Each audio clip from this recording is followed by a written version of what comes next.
Every March, the D1 college wrestling season culminates with the Ncaa Wrestling Championships, where the best finally face off with each other to see who the true national champion of their weight class is. Most of the time, who will be the winner is pretty clear even early on in the season.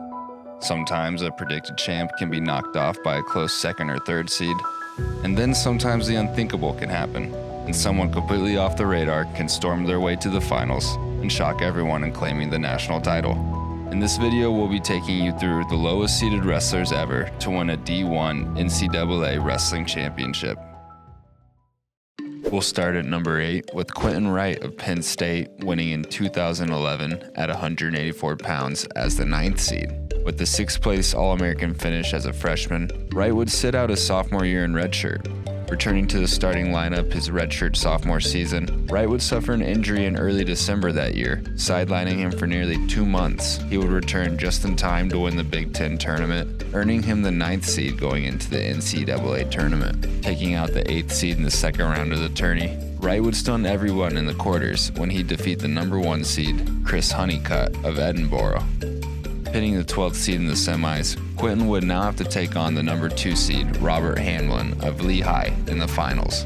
In that match, Wright would handedly beat Hamlin 5-2, winning his first national title as a 9th seed. Number 7, there's Jake Rochelle of Oklahoma State, who won in 2003 at the 184-pound weight class as the 10th seed. Taking second at the Big 12 Conference Championships, Rochelle entered his first NCAA tournament seeded 10th. After a first-round win, Rochelle would heat up in his second match, knocking off the 7th seed, Gerald Harris of Cleveland State, 12-7. In the quarters, Rochelle blew up his bracket when he pinned returning national runner-up and 2 seed Greg Parker of Princeton in 2 minutes and 20 seconds. Cruising past 6th seed Josh Lambrecht of Oklahoma in the semis, he now faced the 4th seed Scott Barker of Missouri. Having previously lost by major decision to Barker just weeks ago at the Big 12 tournament, this looked like it could be the end of Rochelle's run. However, Rochelle would flip the script this time, winning by major decision, 13-5 over Barker, becoming a national champion as the 10th seed. Number 6 is Miles Martin of Ohio State University, winning in 2016 at 174 pounds as the 11th seed.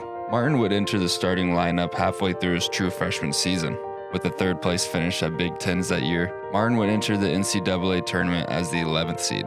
Before making the finals, the only seeded wrestler Martin would upset along the way was the 6th seeded wrestler Bryce Hammond of CSU Bakersfield in the second round. In the finals, Miles faced number 1 seed Bo Nickel of Penn State.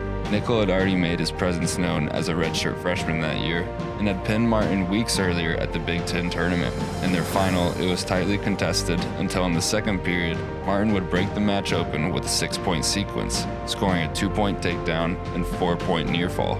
Nickel would try to cover ground after this, but Miles Martin would prevail, winning 11-9 for an NCAA title as the 11th seed.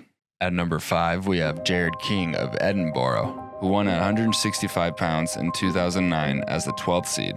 Going 2 for 2 for the Fighting Scot in his first time at Nationals the year before, King would improve upon this the next year's NCAA tournament by making the semis after defeating 4th seeded Moza Fay of Northern Iowa in the quarters. In his semifinals, King would manage to get past Iowa State's 8th seeded John Reeder in double tiebreakers, winning 6-6 by an 11-second advantage in riding time. In the finals, he would have 2nd seeded Andrew Howe of Wisconsin. The match would be tied 1-1 when in the 3rd period, King would score the only takedown of the match with a body lock, winning 3-2. The number 4 spot belongs to Cody Brewer of Oklahoma, winning a national title in 2015 at 133 pounds, coming into the tournament as the 13th seed. A redshirt junior, Brewer was already a 2-time All-American, finishing 8th and 7th the previous years, but by NCAAs that year, found himself as the 13th seed.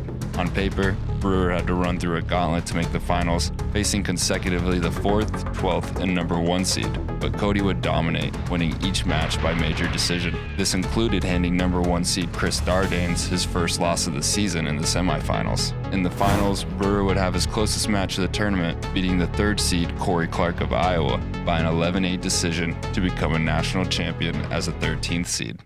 Number 3 is Gary Barton of Clarion, who in 1972 would win the 134-pound national title, coming in as an unseeded wrestler. At the time in college wrestling, there was only 2 divisions, NCAA Division I and NCAA College Division, where smaller schools, such as Clarion, would compete. Barton would grab a 3rd-place finish at the College Division National Tournament, making him also able to compete in the Division I National Tournament, as the top 4 placers in each college division weight class qualified for this opportunity. An unseeded wrestler from the smaller division, Barton would go on a tear, taking out the 5th, 4th, and 1 seed before defeating number 2 seed Phil Parker of Iowa State 8-6 in the finals, not only becoming an unseeded national champion, but Clarion's first national champion ever.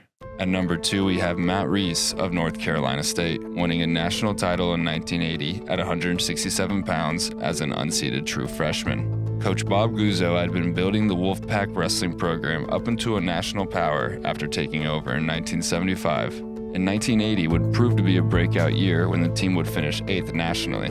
This finish was spearheaded by true freshman Matt Reese, who would put together the tournament of a lifetime after coming in unseeded and walking out a national champion. En route to his title, he would beat the 5th, 4th, and 8th seed before beating number 2 seed Perry Hummel of Iowa State 4-2 in the finals. Now at number 1, we have Mark Branch of Oklahoma State, who in 1994 would win a national title for the Cowboys at 167 pounds as an unseeded freshman. Coming into the national tournament, Branch had a losing record of 8-9 and received a brutal draw, facing the 2nd-seeded Chad Renner of Oregon State in the first round. Branch saw no problem with this, however, taking victory over Renner with a 12-2 major decision. He would follow this with wins over the 7th and 6th seed before finding himself in the finals. Remarkably, in the finals he would face another unseeded wrestler in Laszlo Molnar of Cal State Fullerton, who had beat the 4th, 5th, and 1st-seeded wrestlers to make the finals. However, as we know in wrestling, only one can walk away the champion. In the finals, Branch would get an escape and stalling point before scoring the only takedown of the match in the 3rd period. He would manage to hold off Molnar the rest of the match, not only becoming an unseeded national champion, but providing crucial team points to help solidify Oklahoma State's 1st-place team finish that year. Thank you for watching this video. Be sure to subscribe to our channel to catch more content like this from us in the future.